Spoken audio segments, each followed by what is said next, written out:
नमस्कार बच्चों। तृतीय वर्ष हिंदी साहित्य के प्रथम प्रश्न पत्र में हम पढ़ रहे हैं रसखान जी। और रसखान के विषय में आप जानते हैं कि उनकी जो भक्ति है वह माधुर्य भाव की भक्ति है और इसमें उन्होंने श्री कृष्ण के प्रति प्रेम को ही सर्वोच्च साधना बताया है। आज हम पढ़ेंगे बच्चों पद संख्या 16, 17 और 18। 16वां पद देखिए। ब्याही अनब्याही ब्रजमाही सब चाही तासों दूनी सकुचानी दीठी परे न जो कन्हैया जी की। एक गोपी दूसरी से कहती है ब्याही अनब्याही ब्रजमाही कि इस ब्रज प्रदेश के अंदर चाहे कोई महिला ब्याही हो अथवा कुंवारी हो अनब्याही हो, सब चाही तासों, हे कन्हैया सब तुम्हें ही चाहती है। दूनी सकुचाही दीठी परे जून कन्हैया। वो कहती हैं कि दूनी सकुचाही, यहाँ संकोच से अर्थ है व्याकुल हो, कि जब कन्हैया उन्हें दिखाई नहीं पड़ते हैं तब वे अत्यधिक व्याकुल हो जाती हैं, दुगनी संकुचित हो जाती हैं। और नेकु मुस्कानी रसखानी की बिलोकत ही चेरी होत एक बार कुंजनी कन्हैया दिखैया की। वे कहती हैं कि वह जो रस की खान, प्रेम रूपी रस की खान श्री कृष्ण है, उनकी थोड़ी सी मुस्कान, नेकु मुस्कानी अर्थात उनकी थोड़ी सी मुस्कान को देखते ही चेरी होत एक बार कुंजनी दिखैया की, कि जब वो कुंजों में एक बार दिखाई पड़ जाते हैं अथवा वे एक बार जब वो कुंजों को दिखा देते हैं, आपको कुंजों को दिखा देते हैं, चेरी हो, तभी गोपियां उनकी चेरी हो जाती हैं, भक्त हो जाती हैं, दास हो जाती हैं, प्रेमिका हो जाती हैं। मेरू कहो मानी अंत मेरो गुण मानी है। अब एक सखी दूसरी से कहती है कि मेरू कहो मानी, हे सखी मेरा कहना मानो, अंत मेरो गुण मानी है। अंत में या आगे जाकर के तुम्हें मेरी चतुराई को मानना ही पड़ेगा। गुण से यहाँ आशय है, तुम्हें मेरी चतुराई को, मेरी बुद्धिमत्ता को मानना ही पड़ेगा। प्रात गात जात न सकात सौह भैया की, कि प्रातः काल में जब श्री कृष्ण गैयों के साथ में गाते हुए इधर से निकलते हैं, न सकात सौह भैया की, उस समय तू उनके दर्शन कर ले। और न सकात, शंका मत कर, भय मत कर, सौह भैया की, और भैया की सौगंध से भी मत डर। कहने का आशय यह कि एक सखी दूसरी से कहती है, हे सखी श्री कृष्ण के दर्शन हमें इतना आह्लादित कर देते हैं, प्रसन्न कर देते हैं कि भैया ने यदि उन्हें न देखने की सौंह भी दिखाई हो, शपथ भी दिलाई हो, तो भी उसकी शंका, उसका भय हमको नहीं करना है। और जब श्री कृष्ण प्रातः काल को गाते हुए इधर से निकलते हैं, उस समय तो उनके दर्शन कर ले। माई की अटक जौलों सासू की हटक तौलों, देखो न लटक मेरे दुल्ह सांवरे कन्हैया की। और फिर वो ये कहती हैं कि माँ की अटक, माँ की डांट और सास की डांट, ये दोनों तभी तक हैं जब तक हम अपने दूल्हा स्वरूप सांवले सलोने कन्हैया के दर्शन नहीं कर लेते हैं। कहने का अर्थ यह है कि जब हम उस सांवरे कन्हैया के दर्शन कर लेते हैं, उस समय में न हमें सास का और न हमें माता का भय रह जाता है। और इस प्रकार से यहाँ रसखान जी यह कहना चाहते हैं कि श्री कृष्ण से प्रेम करने के लिए गोपियां अपनी सामाजिक मान मर्यादा को भी त्याग देती हैं, क्योंकि उस प्रेम में उन्हें अलौकिक आनंद की प्राप्ति होती है। अगला पद देखिए बच्चों, ये पद है 17वां पद।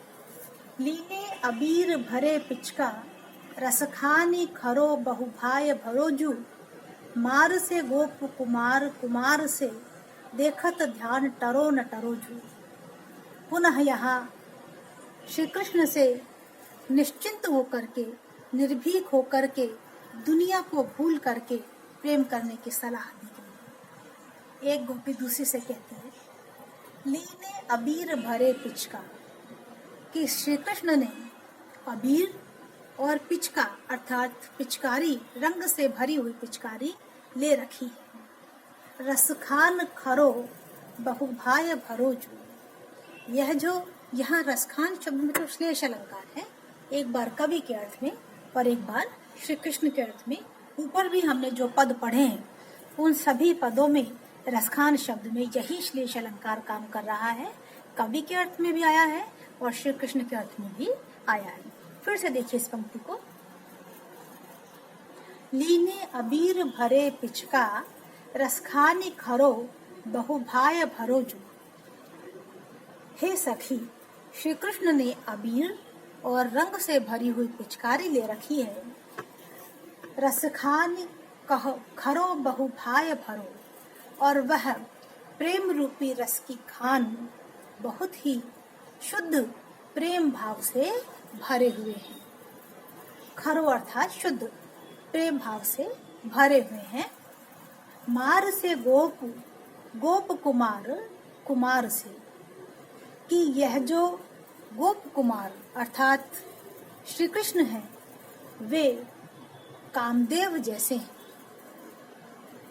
देखत ध्यान टरो न टरो जो, कि उन्हें देखते हुए ध्यान टरो न टरो, उनकी तरफ से दृष्टि हटाए भी नहीं हटती है। फिर से देख लीजिए, मार से गोप कुमार, कुमार से, कि श्री कृष्ण ये जो गोप कुमार अर्थात श्री कृष्ण है, ये कुमार अर्थात कामदेव जैसे हैं और इनकी दृष्टि के मार से या इनको देखते हुए हमारी दृष्टि हटाने पर भी नहीं हटती है। कुमार, कुमार शब्द में बच्चों यमक अलंकार है। एक बार गोप कुमार शब्द अर्थात नंद बाबा के पुत्र के अर्थ में काम आया है और दूसरी बार कुमार यानी कामदेव के अर्थ में ये शब्द आया है।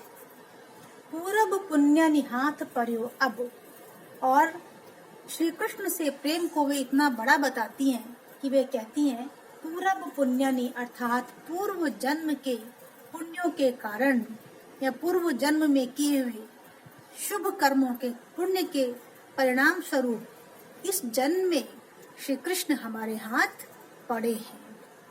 राज करो उठी काज करो जी, हे सखी उठो और एक काम करो, राज करो अर्थात तुम उनके हृदय पर राज करो, उनसे शुद्ध भाव से प्रेम करो। ताहि सरो लखी लाख जरो, इही पाख पति वत ताख धरो झू। और वह कहती है कि यदि श्री कृष्ण से प्रेम करने के लिए तुम्हें अपने पातिव्रत्य को छोड़ना भी पड़ जाए तो वह भी करो। ताहि सरो लखी लाख जरो, ताहि सरो उन्हीं की सेवा करो, सरो उन्हीं की सेवा करो, लखी लाख जरो, यह देख करके श्री कृष्ण की सेवा करते हुए देख करके लाखों लोग तुमसे जलें या लोग तुमसे लाखों बार जलें तब भी यही पाख अर्थात इस पखवाड़े पातिव्रत ताख धरो जू, अपने पातिव्रत्य को एक ताख पर रख दो, एक अलमारी के ऊपर रख दो। बोलचाल की भाषा है बच्चों नीचे वाली पंक्ति में ताख धरो जू में। और इस प्रकार से यहाँ रसखान ये कहना चाहते हैं कि श्री कृष्ण के ब्रह्म रूपी श्री कृष्ण के प्रेम को प्राप्त करने में यदि पातिव्रत्य धर्म बाधा पड़ता है, बाधक होता है, तो हमें उसे भी हटा देना चाहिए, क्योंकि उससे भी ऊपर श्री कृष्ण का प्रेम है जो परम परमात्मा है। 18वां पद देखिए बच्चों, काहू सो माई कहा कहिए, सहिए सुजोई रसखान सहावे। नेम कहा जब प्रेम कियो, अब नाचिए सोई जो नाच नचावे। और इस पद में रसखान कहना चाहते हैं कि श्री कृष्ण के प्रेम में पड़कर हमें वैसे ही रहना है जैसे वे कृष्ण हमें रखना चाहते हैं। काहू सो माई कहा कहिए, कि हे माँ, किसी से भला क्या कहा जाए। सही सु जो ही रस खान सहावे, अब तो वही सहना है जो वह रस की खान श्री कृष्ण हमें सहन करवाते हैं। नेम कहा जब प्रेम कियो, जब हमने प्रेम ही कर लिया है उनसे, तब भला अन्य नियमों का, अन्य प्रतिज्ञाओं का क्या ध्यान करना। अब नाचिए सोई जो नाच नचावे, अब तो वही नाचना है जो नाच वह हमें नचाते हैं। अर्थात हमें वैसे ही चलना है जैसे उनका प्रेम हमें चलाता है। चाहत हैं हम और कहा सखी, हे सखी, सच पूछा जाए तो हम कुछ और चाहते भी कहाँ हैं। क्यों हूँ कहूँ प्रिय देखन आवे, क्यों हूँ कहूँ अर्थात किसी भी प्रकार से वह प्रिय हमें एक बार देखन आवे, अर्थात देखन पावे, अर्थात दिख जाए, दिखाई पड़ जावे। चेरिय सो जो गोपाल रचो, तू चलोरी सबे मिल चेरी कहा। चेरियो सू जो गोपाल रचो, चेरी अर्थात दासी बनना भी यदि श्री कृष्ण को रुचता है, अच्छा लगता है, तो चलो सखी हम सब मिलकर के उनकी दासी ही बन जाएं।